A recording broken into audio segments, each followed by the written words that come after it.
Hey guys, welcome back to our channel Nainisha and mommy. So हम लोग निकल चुके हैं सोमनाथ जी से द्वारकाधीश जी के लिए। आपने अगर मेरा पिछला वीडियो देखा होगा तो उसमें मैंने आपको दिखाया था कि हमने सोमनाथ जी में कहाँ कहाँ हम लोग गए हैं।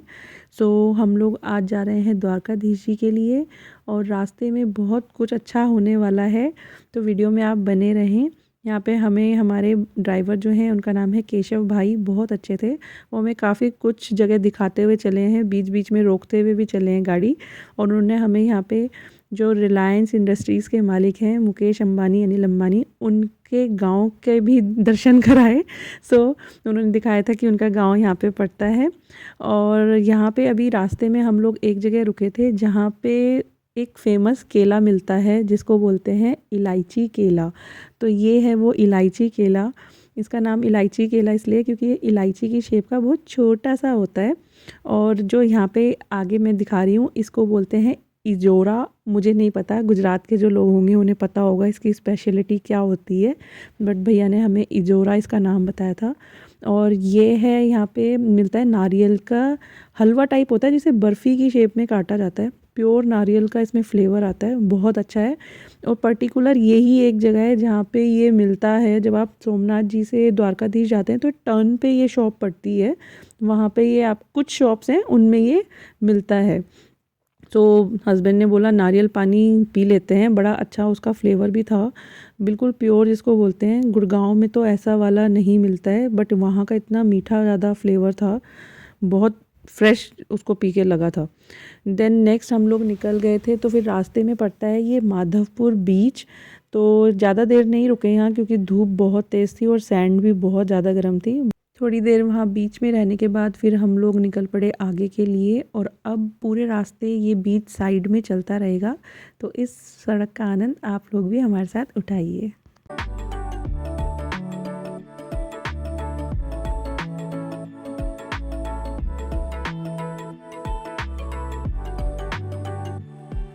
सो ऑन रोड ही ये माता का मंदिर पड़ता है। ये एक सिद्ध पीठ टाइप का मंदिर है। अगर आप लोग कभी देहरादून गए होंगे तो वहाँ पे भी आपने देखा होगा रास्ते में डाट काली माता का मंदिर पड़ता है, जहाँ पे आपको माथा टिकाना बहुत ज़रूरी होता है। ये मंदिर भी कुछ ऐसा ही है, इसको काफ़ी ज़्यादा माना जाता है और लोग यहाँ पे चुन्नी और नारियल चढ़ाते हैं, क्योंकि ऐसा माना जाता है कि जो अपनी मन्नत मांगता है वो यहाँ पे आके नारियल और चुन्नी माता को चढ़ाते हैं। तो आप यहाँ देख सकते हैं लोगों ने कितने यहाँ पे नारियल चढ़ाए हैं। फिर हम यहाँ से निकले तो रास्ते में ऐसे ये झांकी जा रही थी और ये लोग कुछ 10 या 15 दिन आई थिंक 15 से 20 दिन में ये लोग द्वारकाधीश ही पहुँचेंगे और ये पैदल पैदल ही जाएंगे। ये वहीं के किसी गांव से निकले थे। ये अपना खाना वगैरह सब साथ में लेके चलते हैं और फिर ये द्वारकाधीश जाएंगे। तो सबसे पहले हम लोग पहुँच चुके हैं मूल द्वारका। मूल द्वारका को विसावाड़ा भी बोला जाता है। तो जो पौराणिक काल है उस टाइम का ये माना हुआ है कि ये विष्णुपद नाम का ये तीर्थ हुआ करता था, जो विसावाड़ा के नाम से भी फेमस है। क्योंकि इसमें भगवान विष्णु के एक से ज़्यादा मंदिर हैं, इसलिए इसे मूल द्वारका कहा जाता है।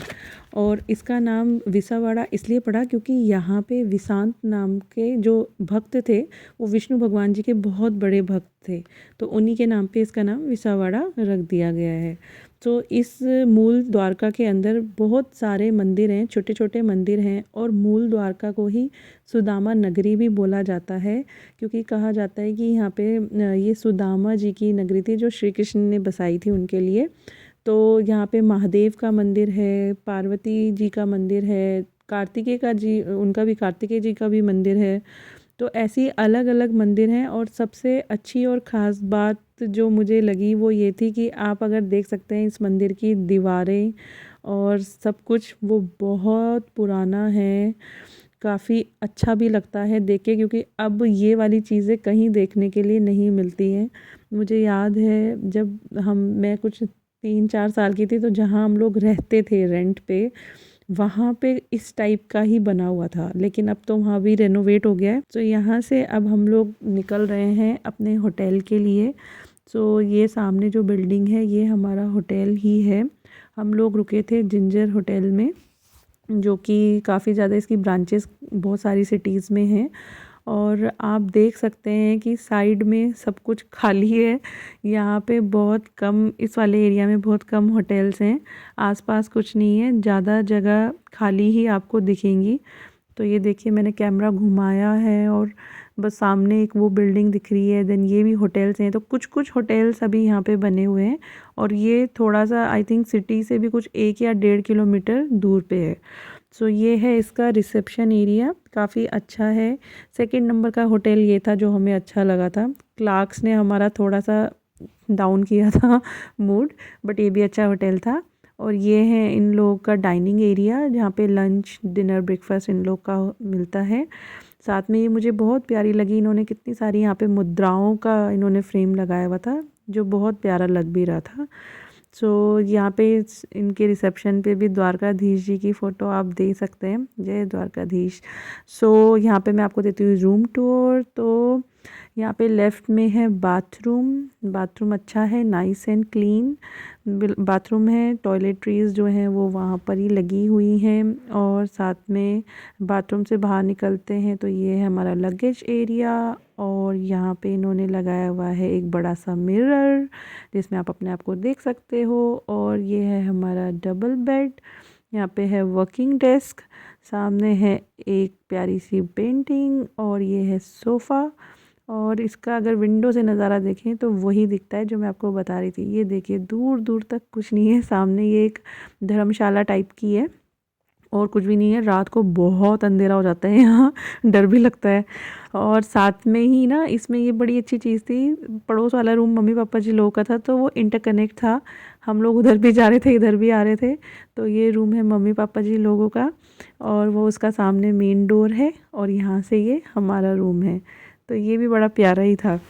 तो यहाँ पे आप उधर से भी एक डोर है उसको बंद कर दो और इधर से अपने वाले डोर को भी बंद कर दो और ये लॉक भी हो जाता है अगर आपको कुछ प्राइवेसी चाहिए तो प्यारा था।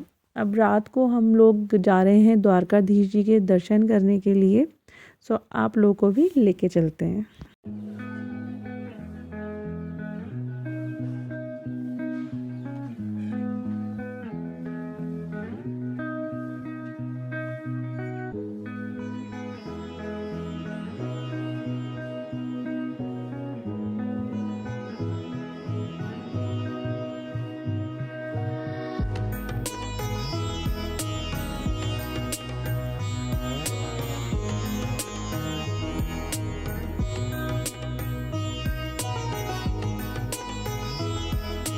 सो ऑटो वाले भैया हमको एक जगह पे उतार देते हैं, देन अंदर गलियों में ऑटो वगैरह अलाउड नहीं है, वहाँ से आपको पैदल पैदल जाना होता है। कुछ आधा या 1 किलोमीटर का रास्ता है बट वो पता नहीं चलता है क्योंकि शॉप्स इतनी सारी हैं, आप सब कुछ देखते देखते निकल जाते हैं। सो यहाँ पे हम लोग पहुँच गए हैं मंदिर के सामने। तो यहाँ पे कुछ ऐसे दिखता है नज़ारा और सामने जैसे सामान घर वगैरह लिखा है, वहाँ आप अपना फ़ोन, अपना पर्स, हैंडबैग वगैरह जमा करा सकते हैं। सामने देखिए दिख रहा है मंदिर और हमने यहाँ पे अपना फ़ोन वगैरह जमा कराया। उसके बाद हम लोगों ने बहुत अच्छे से दर्शन किए। ये हो गया है नेक्स्ट डे और मैं आ गई हूँ ब्रेकफास्ट करने। तो इनका खाना भी बहुत अच्छा था। ब्रेकफास्ट में था आलू पूड़ी, पोहा, देन उपमा, उत्तपम, इडली। और इडली था आई थिंक, डोसा तो नहीं था, सांभर। तो थोड़ा सा नॉर्थ इंडियन, थोड़ा सा साउथ इंडियन, साथ में फ्रूट्स और जूस एंड टी कॉफ़ी। सो अपना ब्रेकफास्ट करने के बाद हम लोग अब निकल चुके हैं फिर से द्वारकाधीश टेम्पल के लिए, क्योंकि रात को भी हमने दर्शन किए ही थे तो मन था कि सुबह भी दोबारा दर्शन करें। अच्छा, यहाँ पे थोड़ा सा भीड़ ज़्यादा रहती है द्वारकाधीश टेम्पल में क्योंकि बहुत पुराना मंदिर है और अंदर जो जगह होती है वो बहुत ज़्यादा कंजस्टेड होती है। तो अगर आप लोग बहुत ज़्यादा भीड़ भाड़ में नहीं जाते हैं और आपको उसमें प्रॉब्लम होती है तो यहाँ पे आप एक बार सोच समझ कर जाएं, क्योंकि अंदर बहुत ज़्यादा रश होता है और लोग बहुत ज़्यादा धक्का मुक्की भी करते हैं। तो ये है इसका फ्रंट साइड। जब हम लोग रात को गए थे तो वहाँ भैया हमें बैक साइड से ले गए थे और अभी हम लोग आए हैं फ्रंट से। तो इसके 2 रास्ते हैं। तो यहाँ पे ये इसका मेन रास्ता है जो फ्रंट की साइड होता है। यहाँ पे भी आपको लगभग 1 से 1.5 किलोमीटर पैदल चलना होता है, वो आपको बाहर ही उतार देते हैं। साइड में काफ़ी सारी शॉप्स लगी होती हैं, जैसे सोमनाथ जी में थी वैसे ही यहाँ पे भी वही छोटे छोटे स्टॉल्स लगे हुए हैं जहाँ से आप अपने लिए कुछ भी ले सकते हैं। तो यहाँ से हमने ज़्यादा कुछ तो नहीं लिया, पर हाँ टिनटिन और नैनू के लिए ये वाली टी शर्ट्स ली हैं, कान्हा वाली। और ये उसकी दादी ने उसको दिलाई है, और मुझे भी उन्होंने एक दुपट्टा इनमें से दिलाया था, मुझे बहुत प्यारा लग रहा था, तो उन्होंने कहा कि ले लो अपने लिए। सो यहाँ पे थोड़ी बहुत शॉपिंग करने के बाद हम लोग निकल गए हैं आगे मंदिर के लिए। ऐसी ही छोटी छोटी शॉप्स वहाँ पे होती हैं, तो आप वहाँ से ले सकते हैं अपने लिए कुछ भी, बट धूप बहुत तेज़ थी तो भी आगे आगे तो और गर्मियाँ हो जाएंगी, तो अपने साथ अम्ब्रेला वगैरह ज़रूर रखना आप। सामने देखिए मंदिर दिख रहा है, और मैं आपको यहाँ पे कुछ होटल्स भी दिखा देती हूँ जिनके नाम आप लोग अगर जाने की सोच रहे हैं वहाँ पे तो नोट कर सकते हैं, जो बिल्कुल मंदिर के पास में ही है। तो यहाँ पे ये कुछ ओम शांति होटल था, एक ये होटल राज अधिराज करके है। और हम लोग पहुँच गए हैं मंदिर। ये है मंदिर का फ्रंट साइड जहाँ से आप लोग अंदर जाते हैं। तो इस मंदिर में फ्रंट साइड में लगभग 56 सीढ़ियाँ हैं जिन्हें ऊपर चढ़ के आपको जाना होता है। और बैक साइड से जहाँ से हम रात को गए थे वहाँ पे पीछे इतनी सीढ़ियाँ नहीं होती, वहाँ डायरेक्ट आप एंट्री कर लेते हैं अंदर।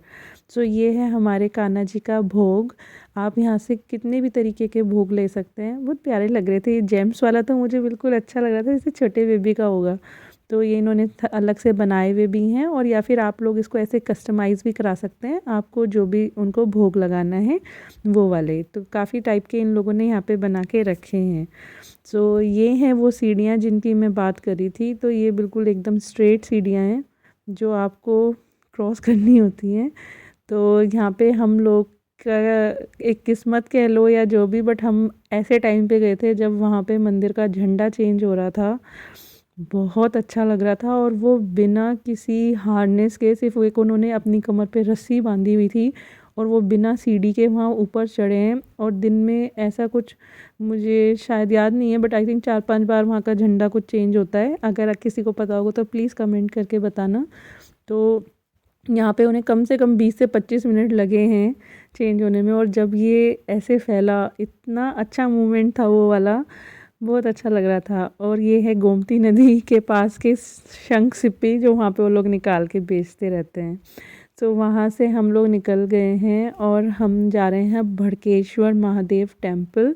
सो ये शिव जी का ही एक मंदिर है जो कि समुद्र के किनारे पे बना हुआ है।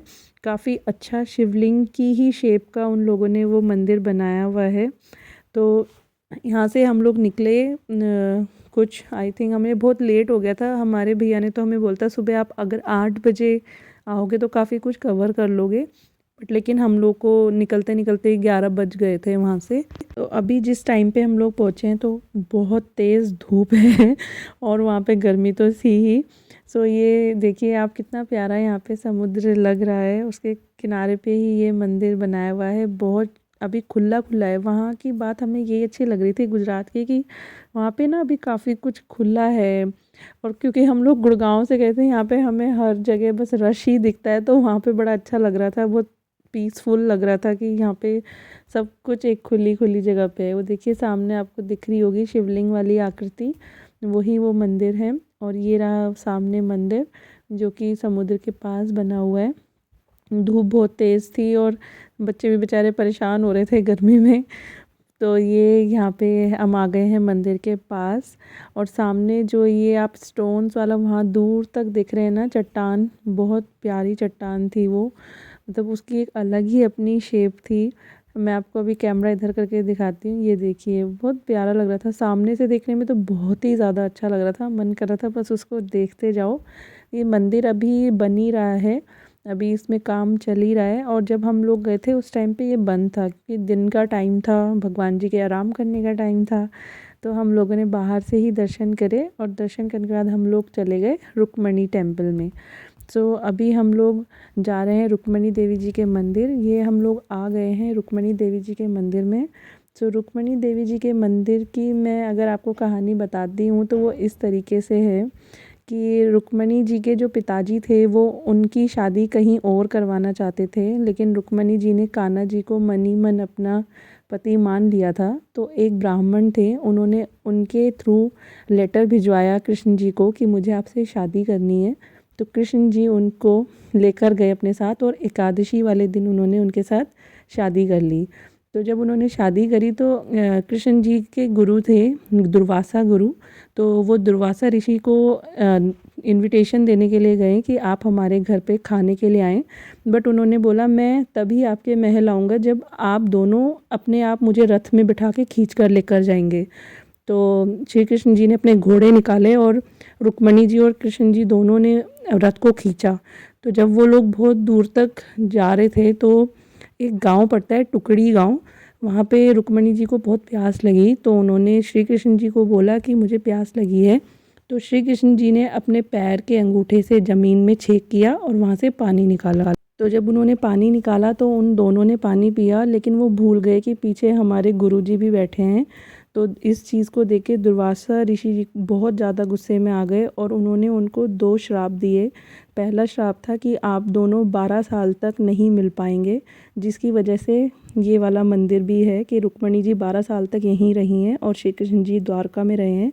और दूसरा था कि यहाँ का पानी हमेशा खारा रहेगा, इसीलिए यहाँ पे पानी दान करने की परंपरा है। कहते हैं कि अगर आप यहाँ पानी दान करते हैं तो आपको 71 पीढ़ियों का तर्पण हो जाता है।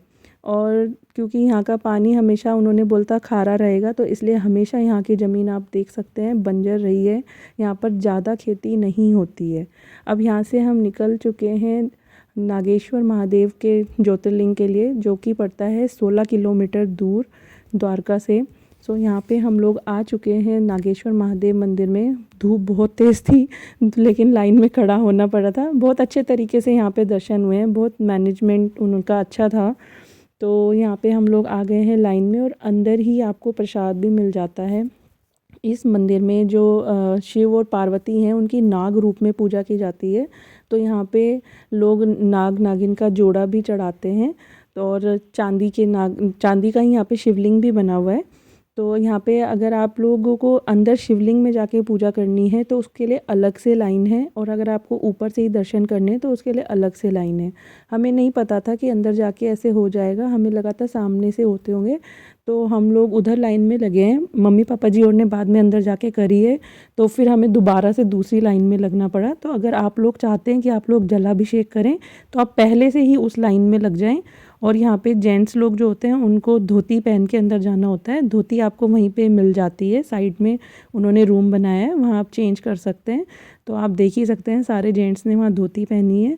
और ये हैं हमारे महादेव जी जो बैठे हैं बड़े अच्छे से। तो यहाँ पे आप दर्शन कर सकते हैं और कुछ 400 रुपीज़ पर हेड वो लेते हैं जलाभिषेक का। तो मम्मी जी और पापा जी दोनों ने किया था। और यहाँ पे उन्होंने ये LCD भी लगाई होती है जिसमें आप लोग देख सकते हैं दर्शन करते हुए और जलाभिषेक करते हुए अपनी फैमिली को। तो हम लोगों ने भी यहीं पे मम्मी पापा जी लोगों को देखा था कि कैसे वो लोग कर रहे हैं। फिर यहाँ से हम लोग पूरा अभिषेक वगैरह करके हम लोग बाहर आ गए हैं। तो ये है मंदिर का बैक साइड का एरिया। तो यहाँ पे भी अच्छा लग रहा था, काफ़ी ज़्यादा बहुत बड़े एरिया में बनाया हुआ है। यहाँ से अब हम लोग निकल चुके हैं बेट द्वारका के लिए। तो ये है ओखा पोर्ट जो कि पड़ता है 30 से 35 किलोमीटर दूर द्वारका से।